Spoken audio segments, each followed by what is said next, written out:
Hi, I'm Teresa Warren. I'm here today to talk to you about coaching for instructional coaches and classroom teachers. Instructional coaching integrates newly acquired professional development strategies with application in the learning environment under the guidance of a master teacher.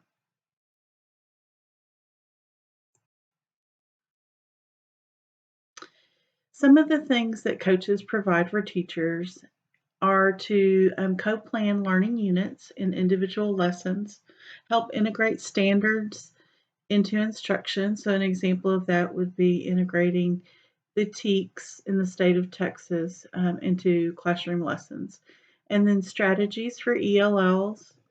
An example of this would be using the English Language Proficiency Standards or ELPS for English language learners in the classroom.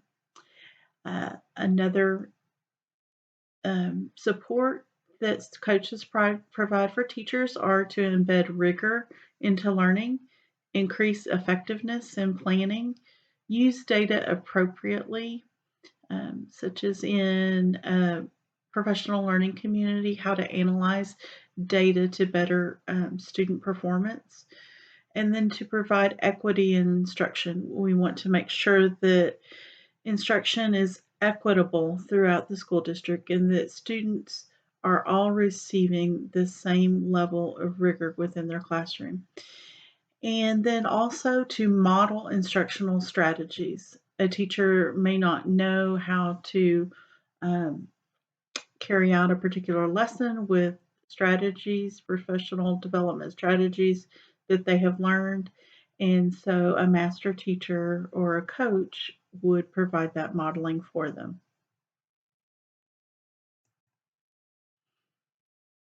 When we're looking at coaching and establishing a coaching program, there are 11 steps that we want to take a look at. The first one is to explore the possibilities. What could our program entail? What are the goals that we have for the program? And so that would be the first step, step one. Step two would be to establish a steering committee.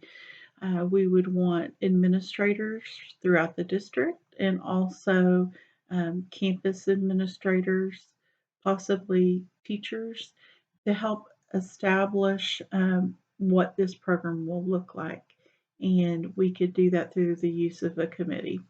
And then also write a charge statement. What are we going to do with our coaching program? And then step four, define roles and responsibilities of the coaches. What are the expectations? What will the coaches do? What will they do at the campus level when they're working with their teachers? And then step five, select and place coaches. We will select coaches from our district and then place them on campuses and pair them up in partnerships between the coach and the teacher. And then step six, develop partnership agreements. So, what are we committing to in this coaching relationship? We want to spell that out and have an agreement, have both parties agree to what the coaching relationship would consist of. And then step seven, provide training for coaches. We would want to provide the coaches going into the classrooms and working with the teachers with a set of tools in their toolbox so that they will be successful and overall so the program will be successful. Um, we want to roll out the program in step eight. So we will have everything established. We've decided what we're going to do, what our goals are, and we're ready to put those coaches with teachers on the campuses and roll out the program. In step nine, we want to identify support systems for the coaches. We've put coaches on campuses and we have them working with teachers, but ultimately we know things will come up. We want to be able to provide support for the coaches so that they have everything that they need and that they will be successful when they go out onto those campuses. Step 10, create an evaluation system to assess the program and the coaches. So, how are we going to know if our coaching program is successful ultimately? And how are we going to evaluate our individual teachers? We need to have a plan in place and an evaluation system in place for assessing both the program and our individual coaches. And then step 11, the final step, is implementation, monitor, and revise the program. So as we have challenges come up, as we have questions, maybe that we haven't thought of in the design of the program, we want to be able to address these. And so the step 11 would be the last part in the process. We've implemented it, we want to monitor it, and then revise when needed. Challenges and how do we address them? We know they'll come up. We don't know exactly what they may be, but if we can think ahead, we'll be that much more ahead when these problems arise. So we'd like to find out when a challenge comes up, what's the best process for addressing these challenges? We want to provide support for the coach and also ongoing professional learning.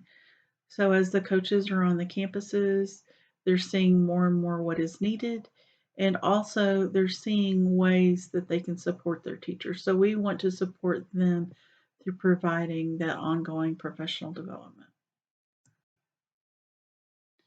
We want to design a vision and have goals. Sometimes the vision may be kind of ambiguous in the beginning, but we want to have an ultimate goal in mind. We want to say, what is our vision for the district with this coaching program, and what is our vision for our coaches as they go out on campuses?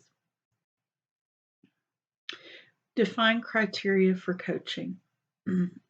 Sometimes it might be difficult to define, but we want to go ahead and have a definition for coaching, what that will entail, what are the parameters, what will it look like.